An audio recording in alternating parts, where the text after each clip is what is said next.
जो रियलिटी है ना वो पता चले।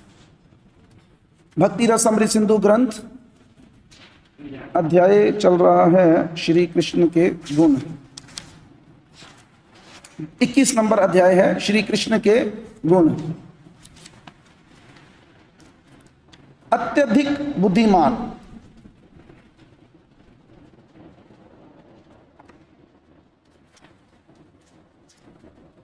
शब्दों की ओर ध्यान दीजिएगा। जिस मनुष्य की स्मरण शक्ति तीक्ष्ण एवं विवेक शक्ति उत्तम होती है वह बुद्धिमान कहलाता है। ऐसे नहीं कोई बातों से बुद्धिमान बन जाएगा। बुद्धिमान, धनवान, तो ये जिसके पास बुद्धि है। यहां तक कृष्ण की स्मरण शक्ति का संबंध है। यह कहा जाता है कि जब वे अवंतीपुर में, यह कौन सा स्थान है? यह कौन सा स्थान है? अवंतीपुर। हाँ जी, नहीं, शांतिपुर नहीं, अवंतीपुर ही है। तो सुनो ध्यान से। जब वे अवंतीपुर में सांदीपनी मुनि की पाठशाला में पढ़ रहे थे, लग गया ना पता क्या है, तो उन्होंने अपनी तीक्ष्ण स्मरण शक्ति का परिचय ऐसे दिया जिससे वे अपने गुरु से किसी भी विषय में एक ही बार पाठ पढ़ लेने से तुरंत पारंगत बन जाते थे। 64 दिनों में उन्होंने 64 कलाएं सीख ली थी। वस्तुतः वे सांदीपनी मुनि की पाठशाला में लोगों को यह दिखलाने के लिए गए थे कि कोई कितना ही महान या दक्ष क्यों ना हो, उसे सामान्य शिक्षा के लिए उच्च अधिकारियों के पास जाना चाहिए। किसने सिखाया? अपने आचरणे प्रभु जीवे रे सिखाए। कोई कितना ही महान क्यों ना हो, उसे गुरु स्वीकार करना चाहिए। यहीं तक पढ़ेंगे, ज्यादा पढ़ के क्या करना है, ठीक है कि नहीं। बेसिकली कुछ शास्त्रों के मर्मज्ञ लोग बताते हैं कि भगवान गए क्यों थे पाठशाला में, क्या जरूरत है उनको जाने की।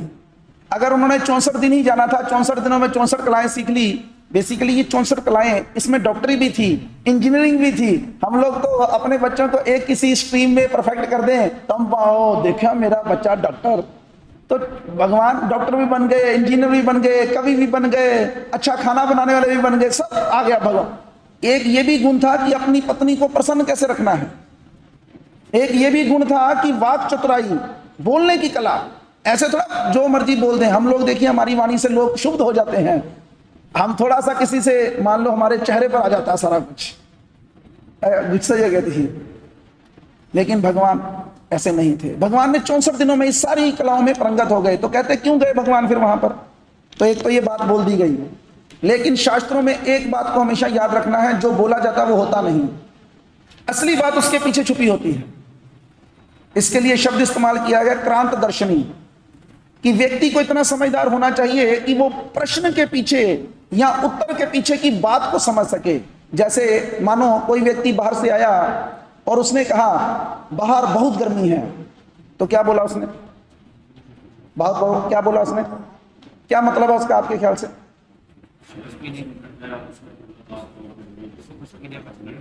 दोबारा बोलो। नहीं, बाहर गर्मी है और उसने आकर यही बोला कि बाहर गर्मी है, तो क्या मतलब है इसका? नहीं, उसको पीने के लिए कुछ चाहिए या एसी चलाइए। इस बात से क्या लेना देना कि बाहर बहुत गर्मी है? ये है क्रांतदर्शनी। बहुत कम लोग हैं ऐसे। कई बार लोग समझ ही नहीं पाते इस बात को। जैसे कोई व्यक्ति, मानो आप कथा कर रहे हैं सपोज करो, और किसी व्यक्ति ने आपसे कहा प्रभु जी मेरे तो दिल में ही माला चलती रहती है, प्रभु जी मैं तो 24 घंटे भगवान का नाम लेती रहती हूं। तो इसका क्या अर्थ है? कि वो माला करना नहीं चाहते।